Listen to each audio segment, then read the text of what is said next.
नमस्कार, आप देख रहे हैं रक्षक न्यूज और मैं हूं आपके साथ ज्योतिका। आइए रुक करते हैं खबर की ओर।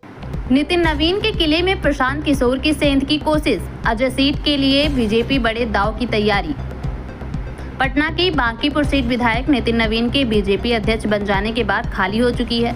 अब इस सीट पर जनसुराज पार्टी के संस्थापक प्रशांत किशोर की भी नजर है। बिहार की राजधानी पटना की बांकीपुर सीट अब साधारण विधानसभा सीट नहीं रही। इसके विधायक नितिन नवीन के बीजेपी अध्यक्ष चुने जाने के बाद बांकीपुर विधानसभा हॉट सीट बन चुकी है। नितिन नवीन अब बीजेपी अध्यक्ष और राज्यसभा सांसद हैं, तो जाहिर है कि ये सीट खाली हो चुकी है और जल्द ही इस पर उपचुनाव भी होंगे।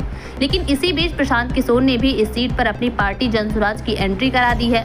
कहा जा रहा है कि प्रशांत किशोर बांकीपुर सीट को जीतने की ख्वाहिश रखते हैं। ऐसा इसलिए कि बिहार विधानसभा चुनाव 2025 में उनकी पार्टी का एक भी उम्मीदवार नहीं जीता। ऐसे में उन्हें लग रहा है कि किसी भी तरह बांकीपुर उपचुनाव में जीत दर्ज कर इस दाग से छुटकारा पाया जाए। कहा तो ये भी जा रहा है कि प्रशांत किशोर ने खुद को ही सामने रखकर बाकायदा इसके लिए तैयारी शुरू कर दी है। चर्चा है कि उनकी पीआर टीम बांकीपुर में एक्टिव नजर आ रही है। जनसुराज पार्टी के सीनियर नेताओं में से एक और पूर्व विधायक कमल किशोर ने कहा है कि बांकीपुर उपचुनाव में जेएसपी पूरी ताकत से चुनाव लड़ेगी।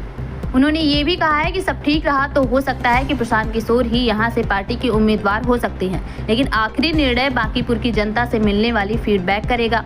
चर्चा तो ये भी है कि रविवार की शाम में बांकीपुर विधानसभा सीट के बाकरगंज में जनसुराज की एक बैठक की गई। बैठक में प्रदेश अध्यक्ष मनोज भारती खुद मौजूद थे और उन्होंने लोगों से बातचीत कर उनकी राय जानने की कोशिश की। इसके लिए प्रत्याशी के रूप में कौन बेहतर और प्रशांत किशोर पर क्या राय जैसे सवाल पूछे गए। हल्ला तो ये भी है कि प्रशांत किशोर खुद भी बांकीपुर में एक राउंड घूम चुके हैं। नितिन नवीन के लिए बांकीपुर सीट वो किला है जिसे उनके विधायक रहते विपक्षी राजद, कांग्रेस या महागठबंधन का कोई भी दल भेद नहीं पाया। उनके पिता नवीन किशोर सिन्हा पहले इस सीट से विधायक थे। उनके निधन के बाद नितिन नवीन ने 2006 में इस सीट से पहली बार जीते और तब से अब तक वो बांकीपुर सीट के अजय योद्धा हैं। ऐसा माना जा रहा है कि बीजेपी इस सीट पर कोई रिस्क नहीं लेने वाली। इस खबर में बस इतना ही। बने रहिए रक्षक न्यूज के साथ। अगर आपको हमारा ये चैनल पसंद आया हो तो हमारे चैनल को लाइक करें, सब्सक्राइब करें और शेयर करें।